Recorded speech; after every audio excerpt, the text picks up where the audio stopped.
নমস্কার, আমি বিভা মাইতি। আপনারা দেখছেন ইউটিউব চ্যানেল। এই যে দেখুন, একটি সাধারণ একটা লঙ্কা গাছ। এর আগে আমি লঙ্কা গাছের ভিডিও দিয়েছি, তবে সেটা কাটিং করা গাছ ছিল। আর এটা আমার সদ্য বসানো, বর্ষাকালে বসিয়েছিলাম। ধরুন 2-2.5 মাস হবে, বর্ষার আগে।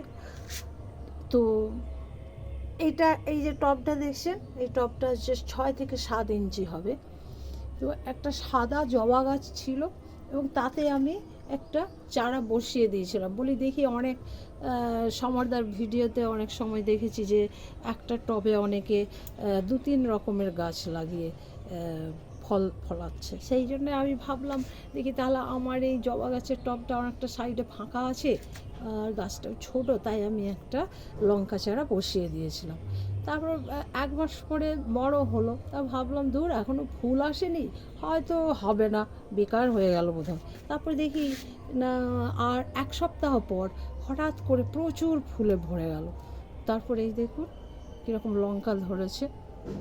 এই যে এতে খাওয়ার খুব একটা বিশেষ নেই, কারণ জবা গাছ যখন বসিয়েছিলাম তখন কম্পোস্ট সার দিয়ে মাটি তৈরি ছিল, সেই তৈরি মাটিতেই বসিয়েছিলাম।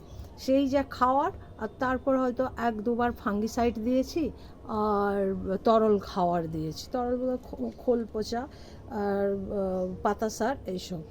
তো এখন গাছটিতে দেখুন প্রচুর লঙ্কা হয়ে ধরে আসে।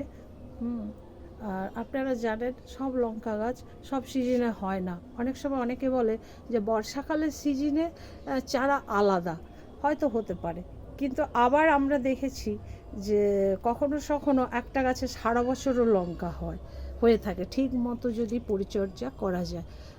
আপনারা এইভাবে যদি একটা অন্য গাছের সাথে আরেকটা অন্য গাছ, মানে ধরুন লঙ্কা গাছ তো বেশি দিন বাঁচে না, বা বাঁচিয়ে রাখলে পরে থাকে, নাহলে বাঁচে না। তো সেই সূত্রে যদি বসিয়ে এইভাবে আপনারাও বেগুন হোক, লঙ্কা হোক, টমাটো হোক, কিছু কিছু পেতে পারেন।